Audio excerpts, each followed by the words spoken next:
Kembali di Kompas Siang, Saudara. KTT perdamaian di Gaza menjadi awal dimulainya damai di jalur Gaza.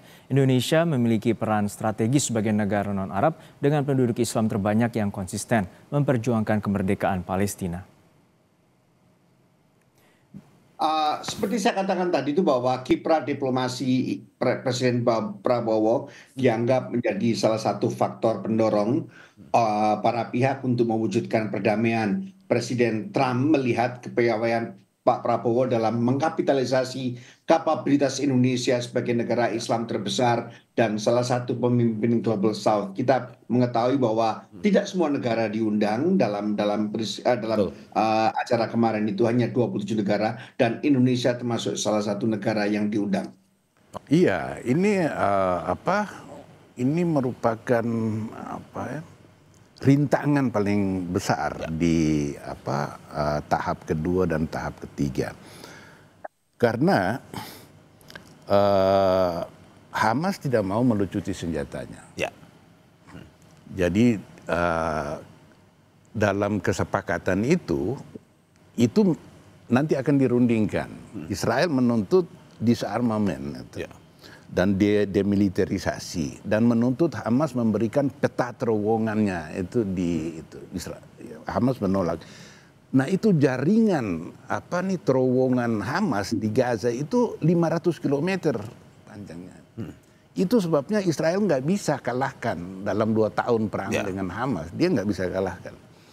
Nah, ini akan menjadi alasan Israel karena bagaimanapun kita punya rekam jejak bahwa Israel ini nggak konsisten pada janji-janji yang sudah dia buat. Oke. Nah, sehingga ini berpotensi juga dia langgar ini. Kalau berpotensi dilanggar oleh Israel. Iya, dilanggar. Kemarin itu Israel membunuh warga Palestina 5 orang di Gaza Utara dengan alasan membahayakan tentara Israel.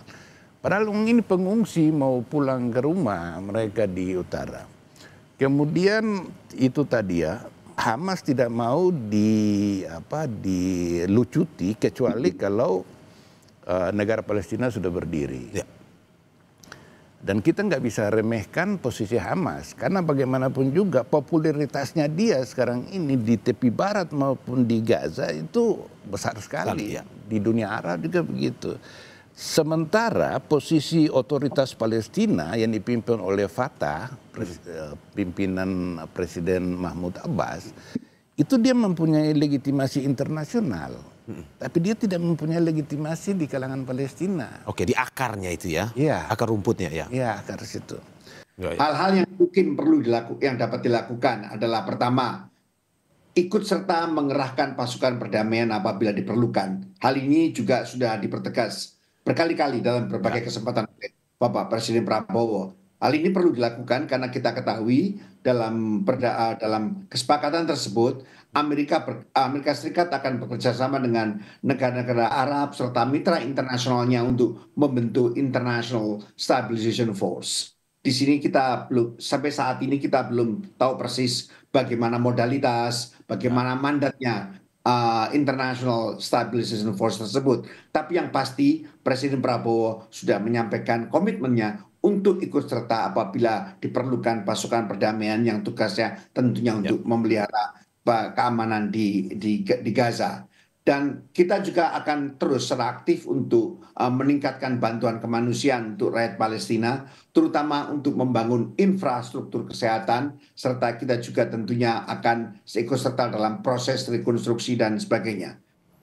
Militer Israel klaim Palang Merah telah membawa 4 jenazah sandera menuju Israel Selasa waktu setempat. Militer Israel bilang mobil Palang Merah tengah dalam perjalanan menuju titik pertemuan di Gaza Selatan. Pemindahan dilakukan sehari setelah Israel menerima 4 jenazah sandera lainnya. Meski fase pertama gencatan senjata telah disepakati oleh Israel Hamas, namun Israel masih mengancam akan kembali memblokade bantuan menuju Gaza hingga semua sandera dibawa ke Israel.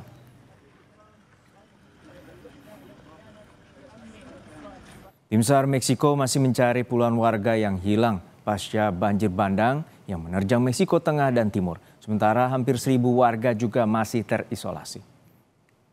Tim gabungan berupaya membuka jalan yang tertutup longsoran akibat banjir bandang menerjang Meksiko Tengah. Dilaporkan hingga kini belum diketahui nasib hampir 1.000 warga desa yang terisolasi.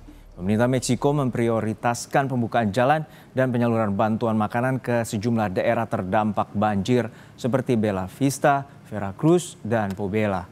Tim gabungan sementara harus mengantarkan bantuan ke daerah terisolasi dengan berjalan kaki. Data terakhir yang dirilis Otoritas Perlindungan Sipil Nasional Meksiko, korban tewas akibat bertambah menjadi 64 orang, sementara 65 lainnya masih hilang.